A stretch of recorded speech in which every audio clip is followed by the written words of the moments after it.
Let's take a look at the Ming Dynasty as part of our exploration of great empires. We'll start off with the rise of the Ming. The Ming Dynasty actually lasted from 1368 to 1644. Now, at that time, China was the dominant power in Asia. What's interesting is why they chose the name Ming. If you notice here the Chinese characters, you can see on this side of the character is the character for sun, and on this right-hand side, this larger character is what we call the radical for moon. And when you take these two radicals, these parts of characters, and put them together, the sun and the moon, you get the word Ming.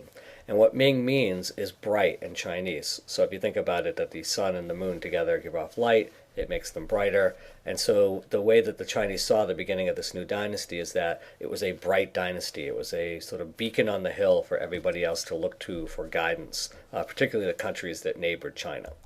So what we also know that during the Ming Dynasty is that there were a number of vassal states that went all the way from Korea through Southeast Asia, particularly Vietnam, that paid regular tribute to China. Now remember, these are terms that we've talked about in other units that we've studied. So the idea of a vassal that we looked at in the Middle Ages, vassals were usually a person of lesser status who was loyal to someone like a lord, and also the term tribute. We looked at tribute when we were studying the Aztec Empire and how the Aztecs had made the people they had conquered pay tribute. In this case, it's a little bit different. These vassal states like Korea and Vietnam were basically wanting to be vassal states of China because they recognized that China was sort of such an awesome place, right? It was a bright dynasty, the Ming Dynasty. And so they willingly became tribute-paying members of China's neighbors because they wanted to be associated with China. I mean, China at this time would have been a sort of superior civilization, more advanced, more culturally developed, and so these countries looked towards China for almost guidance, like a big brother relationship, or at least that's how the Chinese like to think of it. So many of them were willing to pay tribute because it made a connection with them with a greater power that was nearby. Now, we also know that during this time period, the Ming distrusted foreigners after many years of Mongol rule. So the Yuan dynasty, which came before the Ming dynasty, the Mongol dynasty, was a dynasty in which the Mongols really didn't let Chinese, and in particular Confucian scholars, have much power and authority. And so there was a lot of resentment of that. And by 1368, when the Mongols were kicked out, what we'll know is that the Chinese will sort of distrust foreigners, particularly the Mongols, but other foreigners as well. So let's take a look then at some of the two important leaders. Here's one of them. This is the Emperor Hongwu. He's actually the first Ming emperor. He's an interesting character. If you look at his name in the bottom here, you can see the Chinese characters for his name. Hongwu actually mean great military power, which he would have had to be able to sort of kick out the Mongols. But interestingly, he was the son of a peasant. So he had a fairly common background, and yet for whatever reason he was successful, and maybe people thought he was capable, and they looked to him, and they were loyal to him, and they supported him as he led a peasant rebellion against the Yuan dynasty of the Mongols. This is very typical of what we see in the dynastic cycle, right? The first emperor is usually somebody from sort of humble origins who leads a peasant rebellion against a corrupt or decaying empire. So don't forget what you've learned about the dynastic cycle from previous units. Now, again, his claim to fame is that he drove out the Mongols. And one of the interesting things that he did was he actually created a capital in the southern part of China. He built his capital in a place called Nanjing. Now, Nan means south, and Jing is the word for capital. So Nanjing is the southern capital. It's interesting that he did this because it seems to suggest that he wasn't willing to put the capital in the north yet. Maybe he feared that the Mongols were still too powerful. I mean, they had been not destroyed, but kicked out, so they went back to Mongolia. Mongolia is in the northern part of China, or north of China, and so perhaps by keeping his capital in the south, Nanjing, he was sort of saying that we're a new dynasty and we're not quite ready to confront the Mongols yet. And so it's interesting that he would do that. Okay, he also encouraged a return to Confucian values.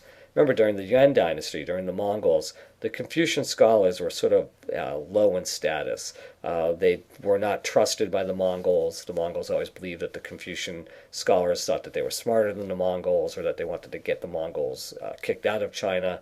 And so they never really trusted them and instead relied on foreigners, Muslims, and even people like Marco Polo to help them run their government to some degree. So the Confucian scholars were out, and so during the Ming Dynasty, the Emperor Hongwu brought them back in, gave them status, and used them as advisors.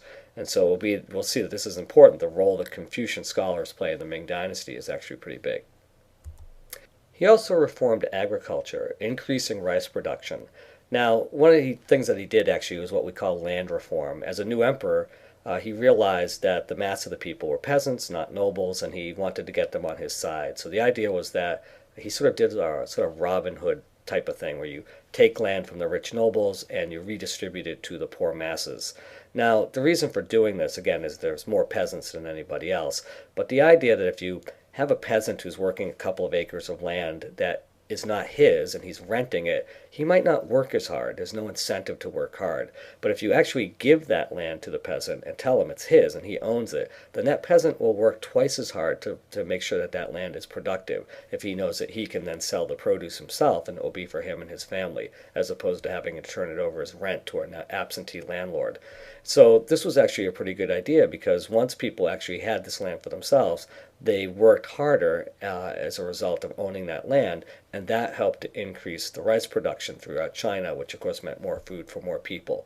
Now keep in mind, this also may have something to do with the fact that Hongwu was the son of a peasant, and so he understood it. Like he got what it was like to be a peasant. He understood the peasant mentality, that peasants are simple and they can be sort of easily pleased by just being allowed to own some land and produce food. And the price was a stable and prosperous China. So it makes a lot of sense. Remember that in declining dynasties, usually what you have at the end of a declining dynasty is lots of nobles owning lots of land, charging lots of rents, and exploiting the peasants. These are usually the signs of a weak dynasty or a dynasty in decline because of corruption and abuse of the mass of the people that live there. And so Hongwu knew this, and he knew that he was starting out a new dynasty, and he wanted to ensure that he would have peace and stability. And again, agricultural reform was one of the tickets to make that happen. And it's actually something that most first emperors do at the beginning of any dynastic cycle. Okay, let's take a look at Yongle. Yongle is actually Hongwu's son. Okay, so he's an interesting character, and you can see down here his names. The Chinese characters for his name mean perpetual happiness. So this is a little bit different than his father, who had to be sort of a great military leader in order to start the empire. But by the time you get to Hongwu's son, Yongle, perhaps the military strategy isn't the emphasis, but instead it's on creating a happy society. In 1403, actually, Yongle becomes the third Ming emperor. It's very complicated, but to become the third emperor, he had to overthrow his nephew. So he wasn't actually in line originally to become the emperor. It would have actually been his nephew. And as a result of that, Yongle had to stage a rebellion against him and oust him from power. Now, one of the things that Yongle did that was important was that he actually moved the capital. He moved it to Beijing, which today is the capital of China. But Bei means north and Jing is capital, so the northern capital. Again, this has some important sort of symbolism here because he's moving it from Nanjing in the south to Beijing in the north. And Beijing was also one of the locations where the Mongols had maintained one of their lower capitals, their administrative capital, when they ran the Yuan dynasty. So the fact that he's building his capital on the existing capital that the Mongols had is a clear message that he is willing to confront the Mongols. He doesn't see this as a threat. He's placing the capital in the north again. So again, he doesn't see the Mongols as a major threat at this point. And also we'll see that he's going to rebuild his palace in the exact same location in the city of Beijing, right where the Mongols had once had their capital. Also, he wanted to expand China's tribute system. He wanted to have other nations pay tribute to China, not just the ones that were on China's border like Vietnam and Korea. And so what he did is in 1405, he launched the first of 7 voyages of exploration. And so these voyages of exploration would be very important because they would require that the Chinese build a fleet of ships that they could then travel to other places. And as we'll see, they go pretty far in those voyages, all the way to India, the Middle East, and even the east coast of Africa. Now, I mentioned this a minute ago, the Forbidden City. This map over here on the right shows you sort of a diagram map of what the Forbidden City looks like. The construction for the Forbidden City, which would of course be the palace where the emperor would live, took 14 years, from 1406 to 1420. It's actually going to be built on an existing palace site that had been started by the Mongols, but it had been improved and enlarged and rebuilt after the Mongol capital had burned a couple of times. Now, the entire complex is going to be surrounded by these enormous red walls, 35 feet in height. Again, they surrounded the entire complex and also ran through sections of the complex as well. It was divided off by walled areas. There were dozens of buildings, including palaces and temples, and the mythical fable is that the palace has 9,999 rooms, 9 being a very sacred number to emperors. Commoners and foreigners were also not allowed to enter. That's why it's called the Forbidden City. So only the emperor could live in the city. His wives, remember the emperors at this time could have many wives, hundreds, maybe even 1,000 wives if they wanted, and no one else could really enter the Forbidden City other than the people who were the sort of palace guards or the people who took care of the cooking and the cleaning and all the daily activities that revolved around the life of the emperor. Now, this was really important that you understand this. Who were these people? Who were these servants? They were eunuchs. And what a eunuch is a man who's been surgically altered so that he can no longer produce children. Now, the reason why the emperor would want eunuchs is that the emperor's number one job as a Confucian Chinese is to produce a male heir. And so if he has hundreds of wives, they have to ensure that if the wife or one of the wives gives birth to a child, that the child is actually the emperor's and not somebody else's. The way you do that is you have eunuchs as the people that work within the palace. And again, eunuchs are surgically altered and cannot produce children. The other question you might be asking is, why would somebody want to be a eunuch? Well, you get to live in the palace, you get to live a pretty good life, and in addition to that, you get access. Remember, you're taking care of everything for the emperor, including, feeding him, changing his clothes, tucking him in at night, let's say, but you're in close proximity to the emperor. And as a result of that, you have his ear, and you can speak to him, and you can say things and make suggestions.